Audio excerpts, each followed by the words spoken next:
প্রিয় ভিউয়ার্স আসসালামু আলাইকুম। দেশ বিদেশ যে যেখানে আছেন আমরা সকলে কইরাম আমরা ভিডিও দেখার লাগি। আপনারা দেখুকা হিব্বারও কিন্তু পানি আইছে সিলেট বিভাগ তথা সুনামগঞ্জ জেলাত পানিয়ে ভরপুর। অনেক মানুষ আবারও পানিবন্দী, অনেক মানুষ আবারও কত সমস্যাত পড়ছেন। চতুর্থবারের মতো পানি আইল, চারবারের মতো। আসলে এবার করে যে বছর 2020 সাল কঠিন একটা সাল, আমরা অর্থ নিতাম হইব। ইলা একটা কঠিন সাল আর আইছে না। মহামারী করোনা থেকে শুরু হইয়া বারবার বিভিন্ন সমস্যা, পাশাপাশি চারিবার ফানি। আর এখনকার যে ফানি আইছে ই ফানিয়ে মানুষের যে দান ক্ষেত্র ক্ষতি করব, এই ক্ষতিটা পোষাইতে হইলে সামনের যে বছর 21 সাল কিন্তু আমরা সবার উপরে দায়বদ্ধতা থাকবো। চাউলের দাম বাড়বো, বিভিন্ন সমস্যা হইব, বিভিন্ন জিনিসপত্রের দাম বাড়বো। আমরা সবসময় চেষ্টা করি আপনার সময় উপযোগী ভিডিও দেওয়ার লাগে। আমরা ও ধারাবাহিকতায় এখন যে ভিডিও দিয়ে যাইলাম, এই ভিডিওটাও আপনারা কাছে ভালো লাগবো।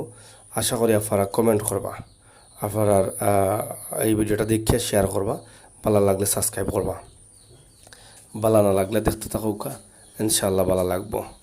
আমরা প্রবাসী ভাই বন্ধু যারা আছেন তারা হয়তো এই সমস্ত ভিডিও দেখতে জানতে পারেন দেশের অবস্থা এবং পরিস্থিতি কিতা।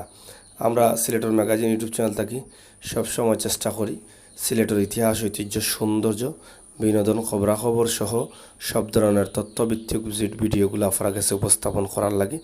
আশা করি আপনারা আমরা লগে আসেন, লগে থাকবা, আপনার সুন্দর পরামর্শ আমরা লাগে অব্যাহত রাখবা। আমরা সবসময় আপনার পরামর্শ চাই। আজকের এই ভিডিওটা উপভোগ করুকা, আমরা আরও আপনার ভিডিও দিব। আজকে পানির খবরাখবর আপনারা জানতে পারবা, সিলেটের পানির অবস্থা এবং পরিস্থিতি, কোন কোন জায়গাত কী অবস্থা, আমরা সব বিষয় উপরে আপনার কাছে ভিডিও বানিয়ে দেব। আমরা আশা করবো ভিডিওটা আপনারা শেয়ার করি, বন্ধুবান্ধব কাছে লিঙ্ক ফাটাইয়া দিবা এবং মনের মতো কমেন্ট করবা। আমরা এই যে সমস্যা পড়ছি একমাত্র আল্লাহ তাআলাই করেন আমরা বাঁচাইতা। আমরা ভিডিওটা দেখে দোয়া করতাম আল্লাহ তাআলা আমরা রক্ষা করতাম। আমরা কৃষক যারা আছেন তারা অনেক কষ্ট পড়ে গেছেন, টেনশনে পড়ে গেছেন, তারা দানার ক্ষতি হয়ে যাব। অনেকে বেশি বেশি ক্ষেত করছেন, হয়তো ঋণ করছেন, হয়তো লোন টুন লইছেন, কিস্তি তুলিয়া ক্ষেত করছেন। এরা কিন্তু বহুত টেনশনে আছেন, বহুত কষ্টত আছেন। আমরা আশা করবো আপনারা সবে দোয়া করবা। আর যারা কৃষিক্ষেত কররা, কৃষিকসকলের উপরে কৃষি মন্ত্রণালয় যেটা আছে বাংলাদেশের কৃষকসকলের দায়িত্বে যারা আছেন কৃষি মন্ত্রণালয়, আমরা আশা করবো আপনারা একটু সুদৃষ্টি দিবা সিলেটের কৃষকসকলের বাদী।